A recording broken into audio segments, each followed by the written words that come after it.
제3자에게 유언하거나 어떤 단체한테 상속재산을 주게 될 경우에는 유증의무자가 굉장히 중요한 경우가 생깁니다.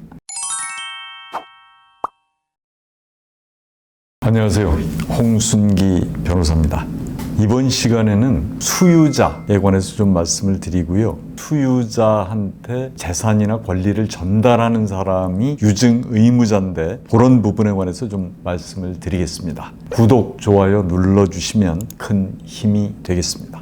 우선 그 유언으로 이익을 받는 사람을 수유자라는 단어를 쓰는데요. 그 수증자, 증여로 이익을 얻는 사람이랑 다른 점은 상속은 상속인, 자연인만 대상인데 유증으로 줄 때는 자연인뿐만 아니라 법인이나 재단이나 단체나 시설도 가능하다는 거죠. 어떤 요양병원이나 요양원에도 유언으로 재산을 줄 수 있다는 겁니다. 그러니까 상속은 자연인만 가능하지만 유증은 단체도 가능하다. 이렇게 이제 알고 계시면 좋을 것 같고요. 수유자 관련해서 자연인은 동시존재의 원칙이라는 게 유언을 하는 분이 살아 계실 때 유증을 받는 분도 살아 있어야지 유증을 받을 수 있다는 거죠. 그래서 유언자가 사망하기 전에 수유자가 먼저 사망하면 유증은 무효가 됩니다. 그러면 장남한테 얼마를 주겠다 이렇게 했다 그러면은 만약에 장남이 유언자보다 먼저 사망을 했으면 그 유언은 무효가 된다는 거죠.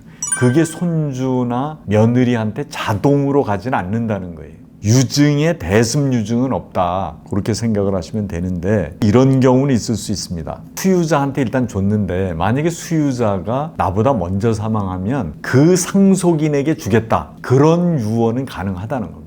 그러니까 그런 의사표시가 있을 때는 사망한 사람의 상속인에게 승계가 된다 그런 뜻입니다. 유언을 내가 장남한테 뭐뭐를 준다라고 했는데 같이 사망했다 같은 사고로 그랬을 때도 유증이 무효라는 겁니다. 그리고 지금 이제 태아가 있는데 태아는 유증에서는 살아있는 것으로 간주하는 거죠. 유증의 대상이 되는 거죠. 대신 유언자가 사망할 때 임신 중이어야 된다는 거고요. 태아는 유증은 가능하지만 증여는 안 되잖아요. 증여는 계약이기 때문에 생전에 태아에게 증여할 수는 없습니다. 그 다음에 유증을 받을 수 있는 이제 결격자라는 개념이 있는데 상속 결격하고 비슷합니다. 직계존속이나 이런데 뭐 살인을 하거나 뭐 음모하거나 하여간 이런 상속 결격의 조건이 있으면 그런 사람은 유증도 받을 수 없다 이렇게 이제 생각을 하시면 되고요. 그 다음에 이제 상속 포기와 마찬가지로 유증도 승인이나 포기는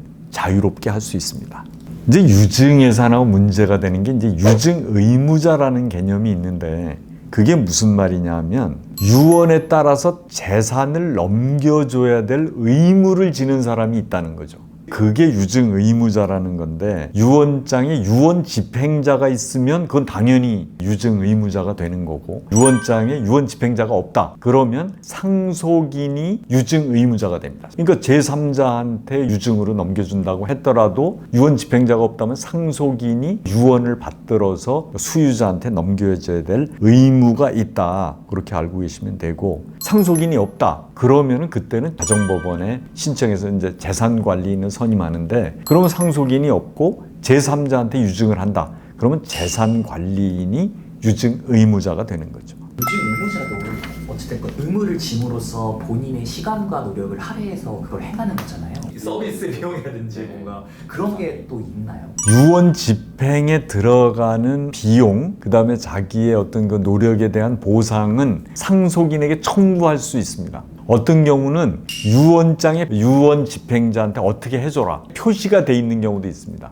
그 다음에 상속인이 없을 때 상속재산 관리인이라는 게 있는데 상속재산 관리인에 관해서는 가정법원에서 그 보수를 정해준다 이렇게 아시면 될 것 같습니다. 재산관리인은 정말 정해주는 사람이면 아예 생파 모르는 그런 사람일까요? 네, 그렇습니다. 그러니까 가정법원에서 이건 집행을 관리하기에 적당한 사람을 선임하고 비용까지도 가정법원에서 인정을 해주는 거죠.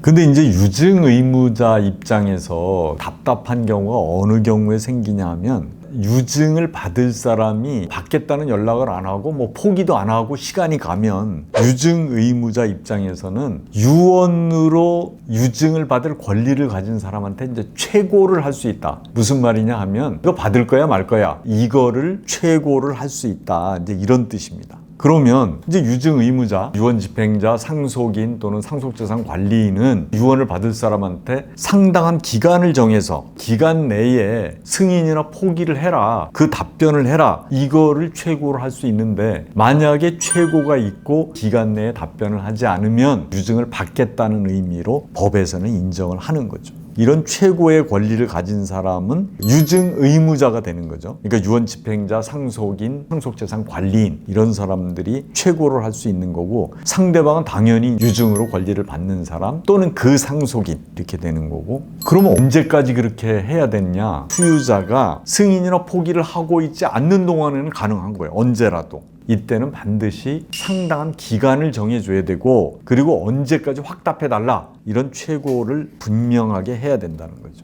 그리고 이제 상대방은 수증 의무자한테 내가 받겠다든지 말겠다든지를 분명히 알려줘야 된다는 거예요. 그리고 이제 조금 전에도 말씀드렸듯이 유증은 승인이나 포기가 가능합니다. 기간 내에 나 승인한다, 나는 포기한다 이렇게 확답을 해도 되고 확답이 없으면 유증을 승인한 것으로 민법은 인정한다. 그래서 유증 의무자가 민법에서는 그렇게 중요한 부분으로 다루어지지 않는데 실무상에는 일단 유언이 상속인한테 유언하는 게 아니라 제3자에게 유언하거나 어떤 단체한테 상속재산을 주게 될 경우에 유증 의무자가 굉장히 중요한 경우가 생깁니다. 그리고 이제 상속인들은 자기가 유증 의무자인 거를 모르고 있는 경우도 있어요. 그 다음에 이제 수유자, 그러니까 유증을 받는 사람들 통지는 받았는데 절차가 어떻게 되는 건지 내가 모르겠다. 그래서 우리 민법에서는 유증 의무자라는 개념도 있고 수유자에 대한 최고권도 인정을 하고 있습니다. 다음 시간에는 증여는 언제 하는 게 좋으냐, 그리고 증여를 빨리 하는 거하고 늦게 하는 것의 장단점은 어떤 것이 있느냐,